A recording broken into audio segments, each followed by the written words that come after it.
ഈ ഒരു ക്ലാസ്സിൽ നമ്മൾ നോക്കാൻ പോകുന്നത് എങ്ങനെ നമുക്ക് ആഫ്റ്റർ എഫക്ട്സിൽ മലയാളം ടെക്സ്റ്റ് കൊണ്ടുവരാം എന്നുള്ളതാണ്. അതായത് മലയാളത്തിൽ നമുക്ക് എങ്ങനെ ഇതിൽ ടൈപ്പ് ചെയ്യാമെന്നാണ് നോക്കാൻ പോകുന്നത്. അപ്പോൾ അതിനായിട്ട് നമുക്ക് വളരെ എളുപ്പമാണ്. കാരണം നമുക്ക് ഇതിൽ തന്നെ നോക്കിക്കഴിഞ്ഞാൽ നമുക്ക് ഇതിൽ തന്നെ FML ഫോൺസ് കാര്യങ്ങളൊക്കെ നമുക്ക് ഇതിൽ കിട്ടുന്നുണ്ട്. അപ്പോൾ അതുകൊണ്ട് തന്നെ അത് യൂസ് ചെയ്ത് നമുക്ക് ചെയ്യാവുന്നതേ ഉള്ളൂ. പക്ഷേ നമുക്ക് മലയാളം ടൈപ്പ് ചെയ്യണമെങ്കിൽ നമ്മൾ മറ്റൊരു ടൂൾ നമ്മൾ യൂസ് ചെയ്യേണ്ടതുണ്ട്. ഓക്കെ, അപ്പോൾ അതിനായിട്ട് നമ്മൾ എന്ത് ചെയ്യാം, ജസ്റ്റ് ഞാൻ ഇവിടെ ഗൂഗിളിൽ വരികയാണ്. ഗൂഗിളിൽ വന്നിട്ട് കുറ്റി പെൻസിൽ എന്ന് സെർച്ച് ചെയ്യണം. നിങ്ങൾക്ക് എല്ലാവർക്കും പരിചയമുള്ളതായിരിക്കും. കാരണം ഫോട്ടോഷോപ്പ് കാര്യങ്ങളൊക്കെ യൂസ് ചെയ്യുന്ന ആളുകളാണെങ്കിൽ സ്ഥിരമായിട്ട് യൂസ് ചെയ്യുന്ന ഒരു സംഭവമായിരിക്കും ഈ ഒരു വെബ്സൈറ്റ് എന്നുള്ളത്. ഇനി അതല്ല നമുക്ക് വേറെയും ഒരുപാട് വെബ്സൈറ്റുകൾ കിട്ടുന്നുണ്ട്. എന്നാൽ പോലും നമുക്ക് FML ഫോണ്ടിലേക്ക് ചേഞ്ച് ചെയ്യാനായിട്ട് ഏറ്റവും ബെറ്റർ ഓപ്ഷൻ കുറ്റി പെൻസിൽ എന്ന് പറഞ്ഞിട്ടുള്ള ആ ഒരു വെബ്സൈറ്റാണ്. ഞാൻ ജസ്റ്റ് നിങ്ങൾക്ക് കാണിച്ചു തരാം. ഓക്കെ, അപ്പോൾ കുറ്റി പെൻസിൽ എന്ന് സെർച്ച് ചെയ്തിട്ടുണ്ട്. അപ്പോൾ ഇങ്ങനെ നമുക്കൊരു വെബ്സൈറ്റ് തുടക്കത്തിൽ വരുന്നതായിരിക്കും. അതിലൊന്ന് ക്ലിക്ക് ചെയ്ത് കൊടുക്കാം. അതിനുശേഷം നമുക്ക് എന്താണോ വേണ്ടത് അത് നമ്മളിവിടെ ഒന്ന് ടൈപ്പ് ചെയ്യാം. അപ്പോൾ ഞാൻ നിലവിൽ ജസ്റ്റ് എന്ത് ചെയ്യാണ്, ഇവിടെയായിട്ടൊന്ന് ടൈപ്പ് ചെയ്ത് കൊടുക്കുകയാണ്. അപ്പോൾ നമുക്ക് ആവശ്യമായിട്ടുള്ള ഇപ്പം ജസ്റ്റ് എന്തിനാ എന്ന് ഞാൻ ടൈപ്പ് ചെയ്യാണ്. ഓക്കെ, ഇങ്ങനെ ടൈപ്പ് ചെയ്തിട്ടുണ്ട്. എൻ്റർ കൊടുത്തു കഴിഞ്ഞാൽ ഇങ്ങനെ നമുക്ക് വരുന്നത് കാണാൻ പറ്റും. അത് മലയാളത്തിലായി വരും. ഇനി നമ്മൾ എന്താ ചെയ്യേണ്ടതെന്ന് വെച്ചാൽ ഇവിടെ കൺവേർട്ട് എന്ന് കണ്ടോ, നിങ്ങൾ അതിൽ ക്ലിക്ക് ചെയ്യുക.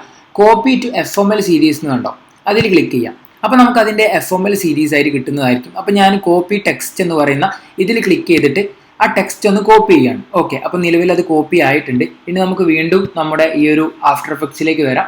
ആഫ്റ്റർ എഫക്ട്സിൽ വന്നതിന് ശേഷം നമ്മൾ ടൈപ്പ് ടൂൾ എടുക്കുന്നു, ഇവിടെ ക്ലിക്ക് ചെയ്യുന്നു. അതിനുശേഷം നമുക്ക് അതിലൊന്ന് പേസ്റ്റ് ചെയ്ത് കൊടുക്കാം. ഞാൻ അതിൻ്റെ സൈസ് കുറച്ച് കൊടുക്കുകയാണ്. ഓക്കെ, സൈസ് കുറച്ചിട്ടുണ്ട്. അതിനുശേഷം നമുക്ക് എന്ത് ചെയ്യാം, അതിൽ ജസ്റ്റ് ഒന്ന് പേസ്റ്റ് ചെയ്ത് കൊടുക്കാം.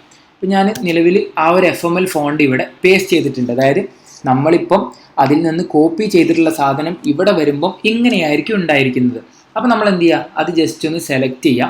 സെലക്ട് ചെയ്തതിന് ശേഷം നമ്മൾ ഇവിടെ ഫോൺസിൽ വരിക. ഫോൺസിൽ വന്നു കഴിഞ്ഞാൽ നമുക്ക് മുകളിലേക്ക് നോക്കിക്കഴിഞ്ഞാൽ FML ഫോൺസ് കാണാൻ പറ്റും.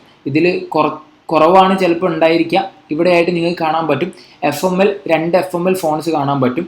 ഓക്കെ, അപ്പോൾ അതിൽ നമ്മൾ ഏതെങ്കിലും നമുക്ക് വേണ്ട ഏത് തരത്തിലുള്ള ഫോണ്ടാണോ അതിലൊന്ന് ക്ലിക്ക് ചെയ്ത് കൊടുക്കാം. അതിൽ ക്ലിക്ക് ചെയ്യുമ്പോൾ ഇത് നേരെ മലയാളത്തിലേക്ക് മാറിയതായിട്ട് നിങ്ങൾക്ക് കാണാൻ പറ്റും. ഓക്കെ, അപ്പോൾ ഇപ്പം നിലവിൽ നമ്മൾ ആ ഫോണ്ട് സെലക്ട് ചെയ്തപ്പോൾ ഈ ഒരു രൂപത്തിലാണ് നമുക്ക് കിട്ടിയിട്ടുള്ളത്. ഇനി ഇതിനെ നമുക്ക് വേണ്ട ഒറിജിനൽ ടെക്സ്റ്റിലേക്ക് മാറ്റണമെങ്കിൽ ഇത് ജസ്റ്റ് ഒന്ന് സെലക്ട് ചെയ്യാം. സെലക്ട് ചെയ്തതിന് ശേഷം ഇവിടെ നമുക്ക് കാണാൻ പറ്റും ഈ ബോൾഡായിട്ട്, അതുപോലെ തന്നെ ഈ ക്യാപിറ്റൽ ലെറ്റർ ഇതൊക്കെ ഓണാണ്. അപ്പോൾ അതൊക്കെ നമ്മൾ ഓഫ് ആക്കിയിട്ട് കൊടുക്കുക. അപ്പോൾ മാത്രമേ ഉള്ളൂ നമുക്ക് ഇതിൻ്റെ ഒറിജിനൽ ആയിട്ടുള്ള ആ ഒരു ഫോർമാറ്റ് നമുക്ക് കിട്ടുകയുള്ളൂ. ഓക്കെ, അപ്പോൾ ഇവിടെയായിട്ട് ഓണായി കിടക്കുന്ന ഈ ഒരു ക്യാപിറ്റൽ ടു സ്മോൾ ആ ഒരു രൂപത്തിലുള്ള കാര്യങ്ങളൊക്കെ ഇവിടെ വരുന്നുണ്ടെങ്കിൽ അതൊക്കെ നമുക്ക് എന്ത് ചെയ്യാം, ജസ്റ്റ് ഒന്ന് ഓഫ് ആക്കി കൊടുത്തു കഴിഞ്ഞാൽ നമുക്ക് ഏറ്റവും വേണ്ട എന്താണോ നമ്മൾ അവിടെ ടെക്സ്റ്റ് ചെയ്തിട്ടുള്ളത് അതേ സംഭവം നമുക്ക് ഇവിടെ കിട്ടുന്നതായിരിക്കും. ഓക്കെ, എന്നിട്ട് നമുക്ക് ഇതിൻ്റെ ഫോണ്ട് കാര്യങ്ങൾ വേണമെങ്കിൽ ചേഞ്ച് ചെയ്ത് കൊടുക്കണമെങ്കിൽ നമുക്ക് ചേഞ്ച് ചെയ്ത് കൊടുക്കാവുന്നതേ ഉള്ളൂ. അപ്പോൾ ഈ ഒരു കാര്യം നിങ്ങൾ മനസ്സിലാക്കി വെക്കുക. ഇങ്ങനെയാണ് നമ്മൾ ഈ ഒരു ആഫ്റ്റർ എഫക്ട്സിൽ മലയാളം ടൈപ്പ് ചെയ്ത് എടുക്കുന്നത്. ഓക്കെ.